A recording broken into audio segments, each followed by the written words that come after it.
Hello, everyone. Thank you for joining us for this presentation today, the Elusive Bobcat, sponsored by the Nature Conservancy in New Jersey. My name is Eric Olsen. I'm the director of the Lands and Rivers program for the Nature Conservancy here in the great state of New Jersey. We're happy to be bringing these virtual events into your homes. We're doing some exciting work that I know you'd be proud of. My colleagues and I have designed this program to be as interactive as possible. Please enjoy it. And during these last several months working from home, trying to reflect and process all that is occurring in the world right now, I have needed natural places more than ever before to do much reflection. And I'm grateful that so much of our state of New Jersey has been preserved for my and future generations, to provide those spaces for all of us to enjoy. But our work is not done. We still have a lot more to do.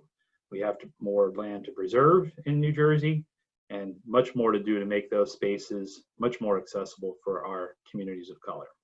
At this point, I'll pause and ask each of the team members to give a short introduction to themselves, starting with Neha Savant. Hi everyone, my name is Neha Savant and I am New Jersey's land science specialist. Most of my work focuses on understanding how wildlife move across roads, and I work with our state partners in New Jersey to that end. I'm Mike Shanahan. I'm a land protection specialist with the Conservancy. I've been with TNC for 12 years, and during that time I've worked on land protection deals the entire time. And I also do GIS mapping and other conservation planning for the chapter. I am one of the primary folks involved with assembling plans on where to protect land and how to advance our Bobcat Alley work. Thank you both for taking the time and inspiring this presentation. So our time today, each of us will have equal amount of time to present this inspiring story about the bobcat and our work to preserve them here in New Jersey. I will give you an orientation on our grand vision to protect the Appalachian Mountains. Neha will talk intimately about the history of bobcats in New Jersey and work to alleviate the issues of our road network. And Mike will be talking about what TNC is doing down on the ground in a region we call Bobcat Alley. What we want you to leave with today is an understanding and appreciation that Northwest New Jersey and Bobcat Alley are important linkages in the Appalachian Mountains. This is an incredibly important place to make sure that species have the ability to move. We're connecting the central part of our country to the northern part of our country, essentially, for species on the move. Bobcats are a wonderful illustrative example of how species move to fulfill their full life cycle needs. They have lots of needs, and they need big territories to satisfy those needs. So we use them as an example. If we preserve enough land for bobcats, we preserve a lot of land for other species that require smaller home ranges. Connected landscapes are an absolute essential for species to satisfy their needs now. Most importantly, critical for them to satisfy their needs into the future. It's hard to predict exactly what the conditions are going to be, but climate is changing, and therefore the conditions on the ground will be changing for those species. So we have to make sure that they have pathways to move to more hospitable locations, if not here in New Jersey. And then finally, we want you to be inspired by what the Nature Conservancy is doing here and in other states, the good work that we're doing to conserve bobcats, their habitats, and the corridors that they and other species need. My story begins about 4 years ago during a meeting with our partners at the New Jersey Endangered Non-Game Species Program. We were talking about launching a new initiative to document wildlife movement in and around our Bobcat Alley focus area in Northwest New Jersey. Our lead mammal biologist, Gretchen Fowles, mentioned that she that recently put a radio collar on a bobcat on the Kittatinny Ridge in the corner of this map up here in Worthington State Forest, right near the Delaware Water Gap.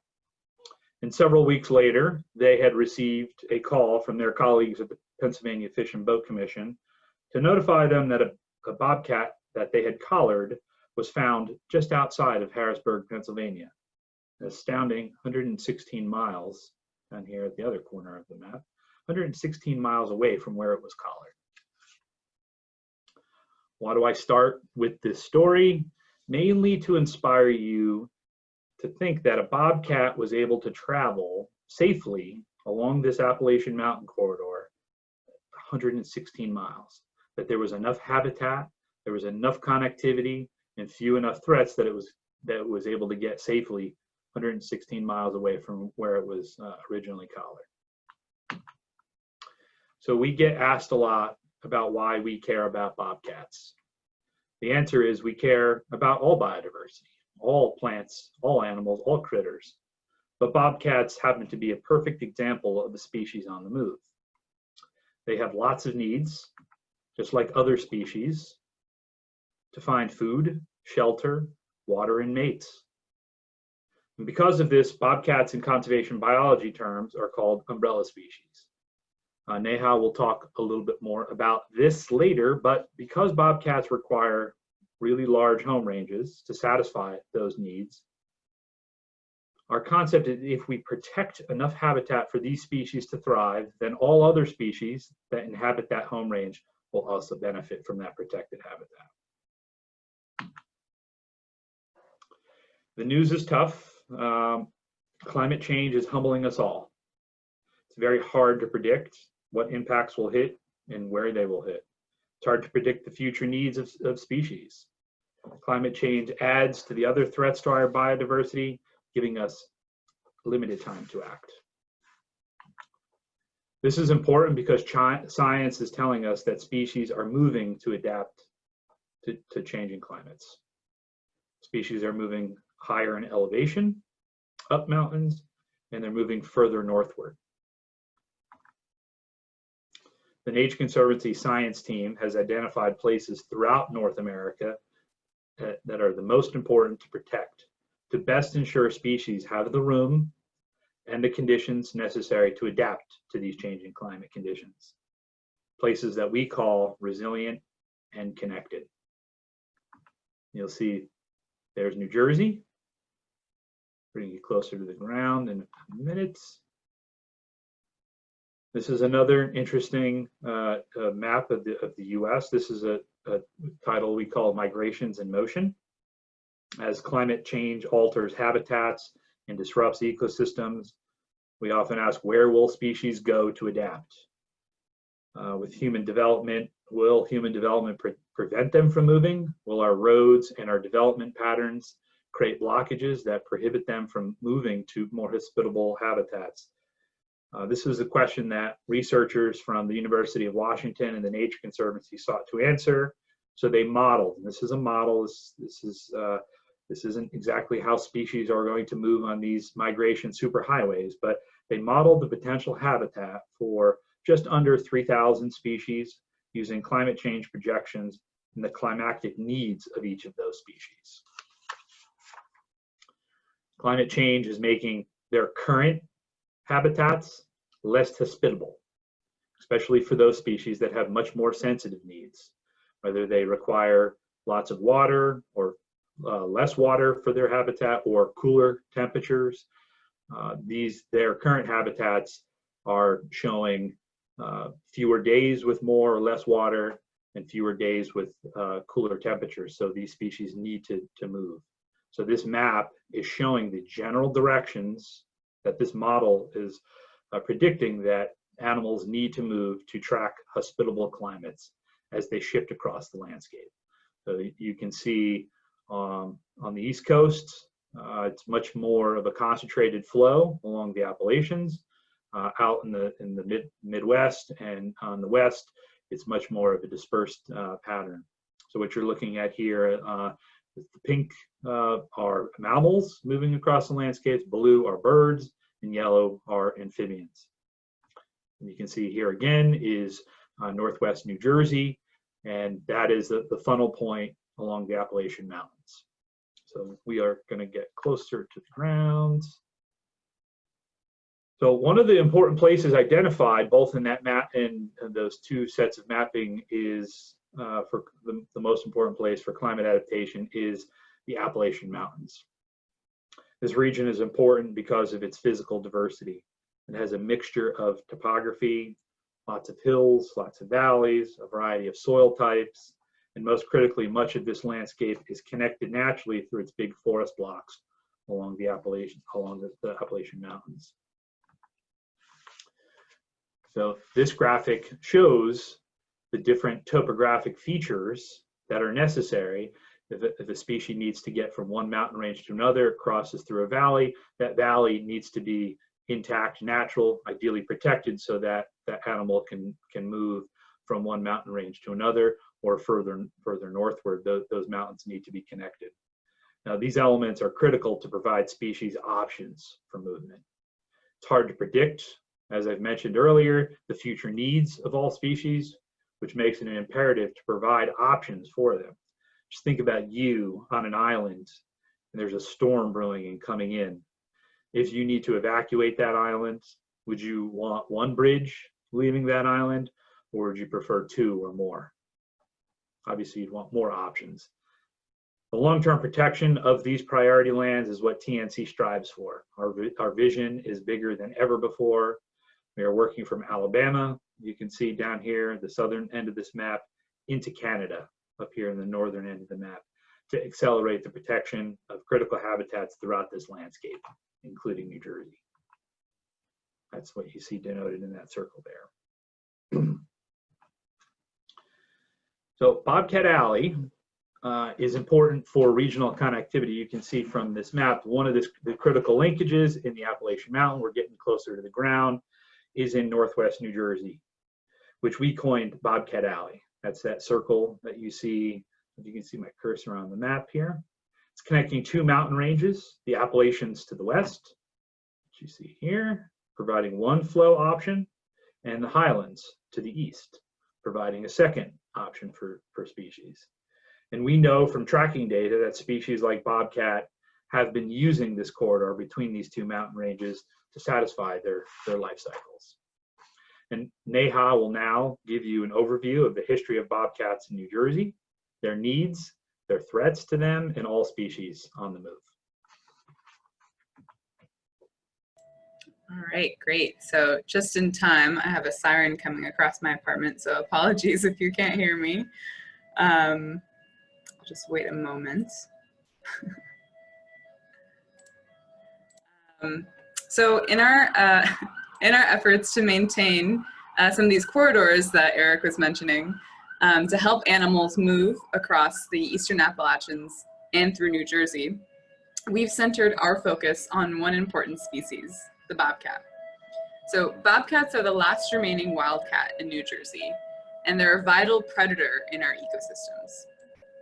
New Jersey used to have larger, nimble predators like wolves and cougars to help control populations of deer and other mammals, but hunters and habitat loss throughout the 1800s and in the early 1900s eliminated these big predators, cougars and wolves, from our state. And due to this loss of these big predators and other factors, we now see many more deer in our state. And unfortunately, many of them are seen on the side of the road. Slide. So bobcats nearly had the same fate as cougars and wolves in New Jersey. In the 1970s, the bobcat was nearly eliminated from our state for similar reasons of hunting and habitat loss. So biologists jumped into action and brought 24 bobcats from Maine to repopulate New Jersey.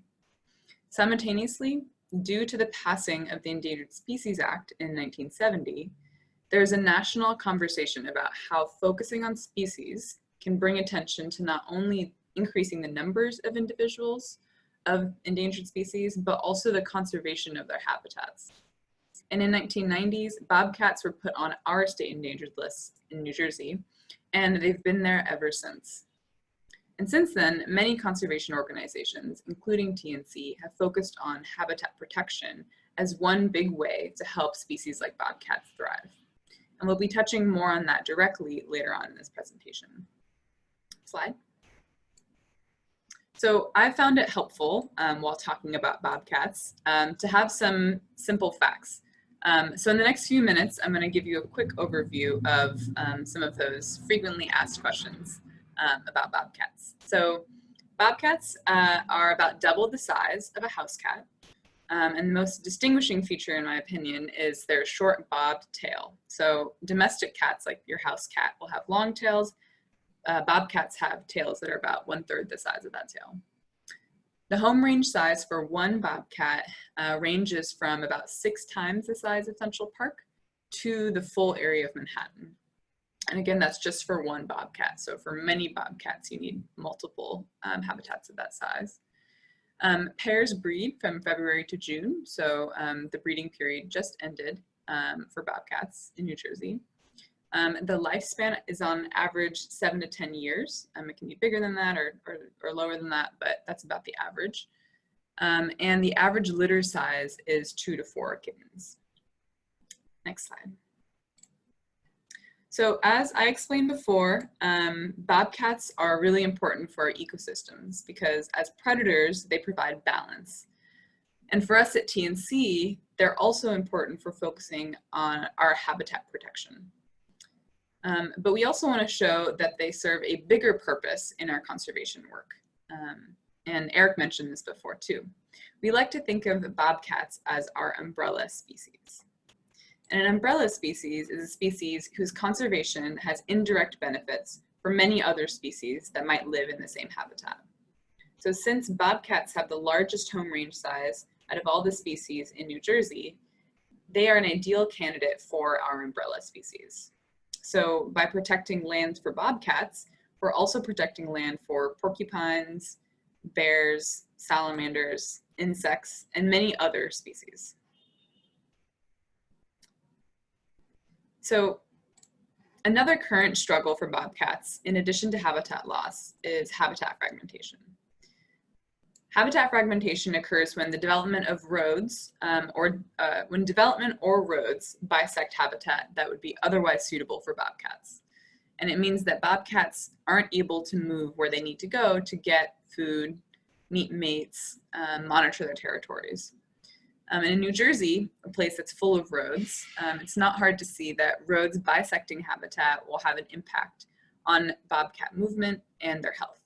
In fact, the biggest source of mortality for bobcats in New Jersey is getting hit by cars on roads. So this map that we just put up is a map of New Jersey's major roads, along with radio tracking data of 12 bobcats. It's kind of a busy and a blurry map, but I wanted to make sure we could see all of the dots. So each color cluster of dots represents an individual bobcat's movement during a span of 3 months. And you can see in the areas that Eric's pointing to that bobcats are staying within the bounds of major roads, and they're not crossing them. And if bobcats are being constrained by these roads like this, that has an impact on their movement and their health. Excuse me. It means that they're not meeting the mates, and that means the genetic diversity of bobcats and their long-term survival in New Jersey is in danger. One way that our chapter at New Jersey has been working on solutions is by collaborating with New Jersey state biologists to understand how and where wildlife are moving across roads. And for the past 2 years, we've monitored wildlife mortality on roads and put wildlife cameras to see how wildlife are using existing under-road structures to safely cross roads. And we're doing this mainly in Bobcat Alley, which is the area that Eric mentioned earlier. And Eric, if you could just circle approximately the location of Bobcat Alley, you can see it's the area where there are several bobcats. Slide. So here's an example of one of the culverts that we're monitoring. I put a camera along one of our preserves in New Jersey, and you can see there's 2 different culverts here. There's water coming through Originally, a lot of these culverts were made for flood management and not so much for wildlife movement, but animals can use them. So on the right, you see a deer approaching this culvert and then deciding that it's not a good idea anymore. And that deer is a pretty large animal. It's got antlers that could get caught. And so I haven't seen anything bigger than a deer approach it. But raccoons and smaller animals do use these culverts. And slide. So here's another example where we're starting to see evidence that wider culverts and bridges that have more rooms for animals and more places or more of a wider area for streams to go through a natural habitat to persist, animals use that more readily. And so here you can see a bear very comfortably walking through this culvert and staying off the road. Now we know that fixing these roadways won't just help bobcats, as we've seen. Deer want to use those kinds of underroad crossings, and bears do. But the cool thing about these kinds of projects is that they'll help all animals in New Jersey, and not just our target, which is the bobcat. Slide. And so bringing in all of the parts of the picture that we discussed together, predators helping balance ecosystems, endangered species lists and bobcats as umbrella species, and the importance of decreasing the barrier effect of roads. This picture here is our goal, to create a landscape where wildlife and people can thrive. And at the Nature Conservancy, we've been focusing our land protection efforts and our wildlife movement studies in a place that we've mentioned before, Bobcat Alley in Northwest New Jersey. And to talk more about some of our work in Bobcat Alley, I'm going to hand the presentation over to Mike, our land protection specialist, and he's going to talk to you about some of the really cool work that we're doing. Hi, everybody. Mike Shanahan here. Thanks, Eric and Neha, for a great presentation so far. Let's see. So what we're looking at here, I just want to give you an orientation to Bobcat Alley. When Neha was just showing those bobcat sightings, they were really right around this corridor we're trying to develop, which is pretty exciting for us. You can see in this inset map, we're really only an hour from New York City. Yet, we're in an area in New Jersey that is a really rural and rugged landscape. We're talking about scenic mountain views, valleys, rolling hills. It's a great place for hiking, kayaking, outdoor activities, viewing wildlife. You saw those videos where you have deer and bear moving around the landscape.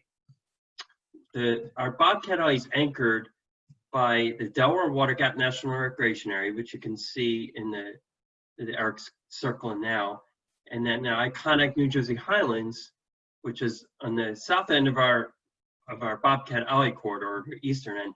But the New Jersey Highlands stretch all the way up to New York border, and many of you are familiar with them. There's a lot of protection and measures in place to protect the water quality there. There are a lot of reservoirs, and a lot of drinking water from Jersey comes from that area.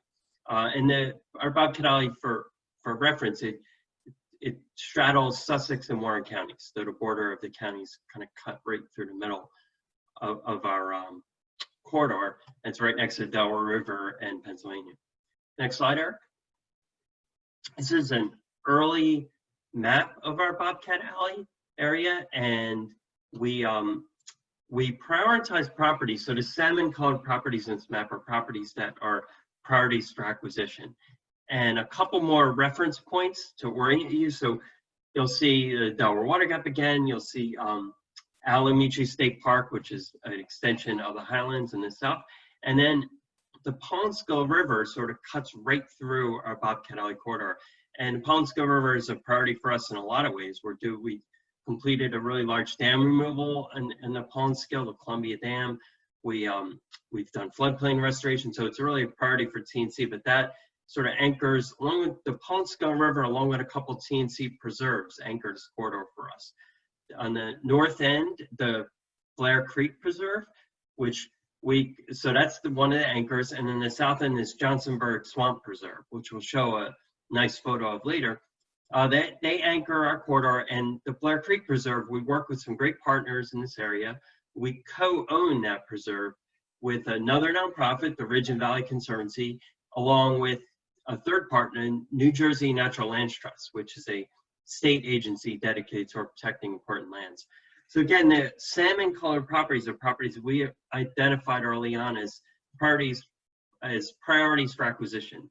And we're not going to be able to protect every one of these properties, but we feel like putting a wide net out there. We've done some refinements and done some outreach to property owners, but this is a wish list of, hey, here are some properties we could acquire. And the lighter green properties in there are protected properties. So we're trying to build off those. Next slide, Eric.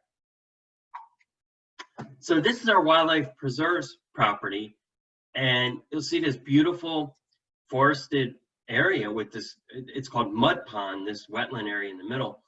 We're looking down on the property. This is a great aerial view from our friend Jim Wright, a great supporter of the Conservancy, and our friends at Lighthawk, which is a conservation supporter. They do flights for conservation purposes. So this is a property, this Johnsonburg Swamp Preserve, that we've owned for quite a number of years. But one of our early successes in our Bobcat Alley work was to protect, it was sort of a capstone acquisition. We're able to protect this area. You see these red arrows. That points to the part of the pond, and just under these red arrows, that forest area, we were able to protect this last piece for TNC. It's a 140-acre property that we were protected when we started working in Bobcat Alley. So we're very excited about that. Includes part of the pond, includes this forested area, and you could just see the natural connected landscape. And this is kind of what Eric was talking about, that we're trying to really develop for animal, wildlife, and plants to be able to move around. This view is obviously from a plane, as I said, but we'll give you your own plane, which is your own 2 feet with some hiking boots. Eric, if you could point to the overlook, there's this really phenomenal overlook. It's really one of the best scenic views in New Jersey, definitely Northwest Jersey, and rivals anywhere. And you could hike through this field and get up into this overlook without it really that strenuous of a hike. It's a pretty special place. It's called High Rocks, and we encourage you to go there. So that's our wildlife preserves property. Next slide, Eric. So in following wildlife preserves, we started to work on properties. We just want to give you a sampling of a few successes in Bobcat Alley. This is the west property, as you see. This is about just over 100 acres. This property contains, so we've protected the next few properties. This one contains habitat right along the Pawnskill River. So as we were showing, that's like a really strong feature for us that bisects our Bobcat Alley corridor. The right view is the river, and the left view is important wetlands, wildlife-rich wetlands that are on this property. It's a great location in Bobcat Alley, and it contains over a half mile of river-connected habitat. Next slide, Eric. So this is another success. This is the Tipton property. This property contains really stunning views of the Kittatinny Ridge. You can see a sample of that on the right side here. There's a nice mix of forest and wetland habitats. Along with this property contains what we call vernal pools or temporary pools. These are pools that are really important for wildlife, especially salamander, frogs, amphibians, and they tend to carry water for only part of the year. This is a nice, it's about 110 acres, so similar size to the west property we were showing. Next slide, Eric. Okay, this is a couple maps to show some progress of what we've protected. We've protected approximately 1,400 acres in 7 years in Bobcat Alley. What we're trying to develop this meaningful corridor for wildlife. We're really trying to flip these properties on the left side to green. So you see some of these salmon colored properties turning green, which for us is our way to show it's protected. It's hard to predict the effects of climate change and how soon those effects will be felt. So we're trying to provide as many possibilities for wildlife and plants to adapt. So we're acting essentially as real estate agents for nature. That's our role.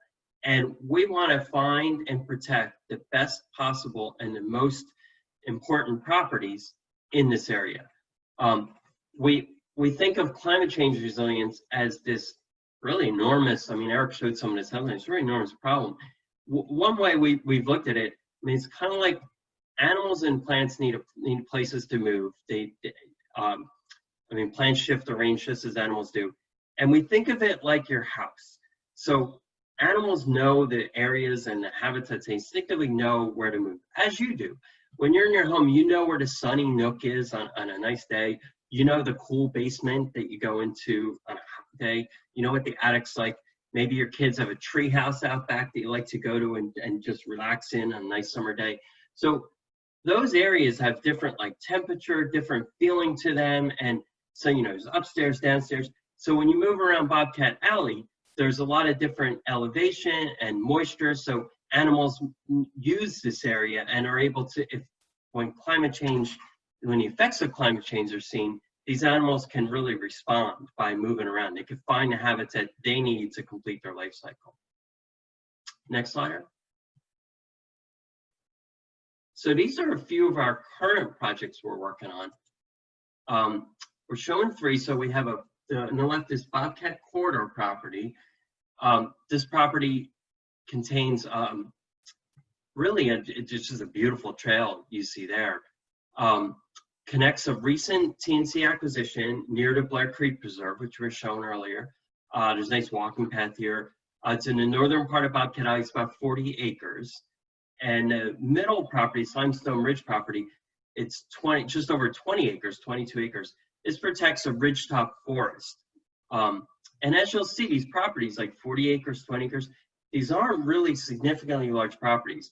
They take the same amount of work as any other property to protect, but we're in New Jersey, right? We're not in Maine. Even in this corner of New Jersey, the properties, I mean, 20 or 40 acres is much bigger than some parts maybe in northeastern Jersey, but we're doing the sort of the painstaking work of protecting and assembling these small properties into much larger preserves, 500 and sometimes 1,000 acre preserves.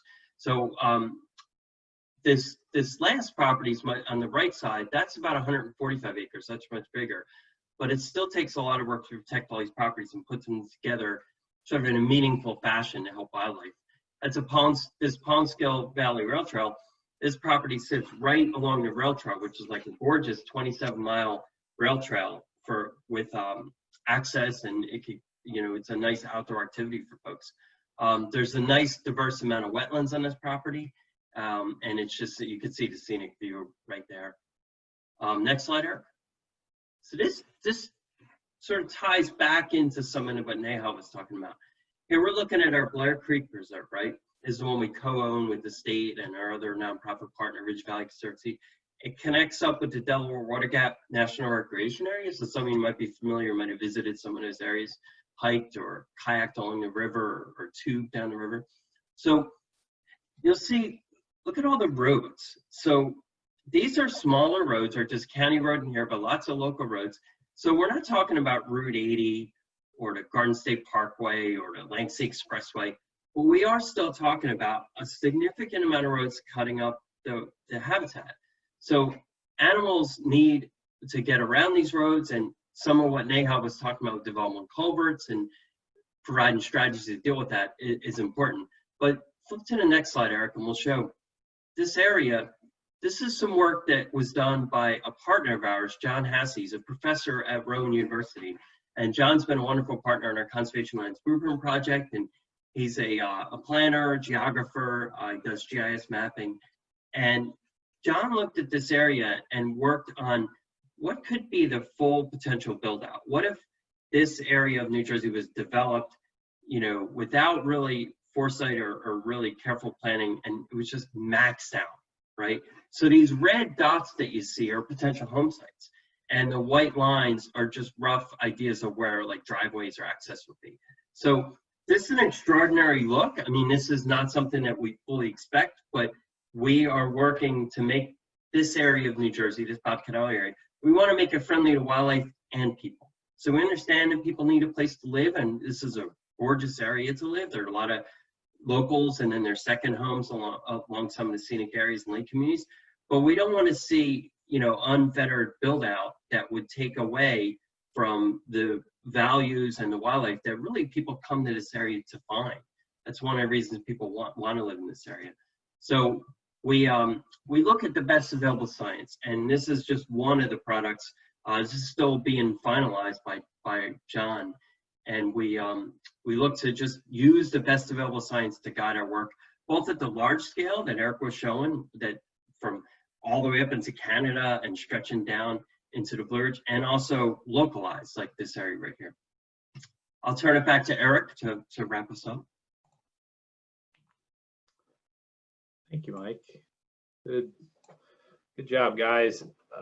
In summary, hopefully we've done a good job of convincing you that Northwest New Jersey is a really critical linkage in the Appalachian Mountains. We showed you the big vision from Maine down to Alabama.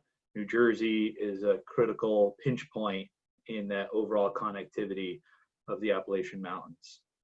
Bobcats are a really good umbrella species for conservation that illustrates the value and the need for species to move to fulfill their full life cycle needs, and that protecting and, really importantly, connecting these landscapes is a critical conservation action to help species adapt to a changing climate.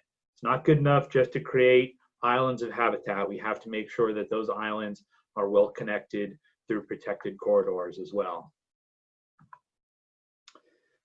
So I want to leave you with this slide as a zoomed in look. This is that map that I showed you earlier of the Maine to Alabama, Alabama to Maine, however you look at it, and so that you can see how important New Jersey is to build a connected Blue Ridge to Boreal landscape.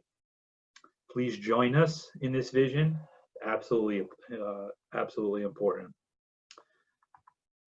This time, I'd like to thank you for watching this virtual event.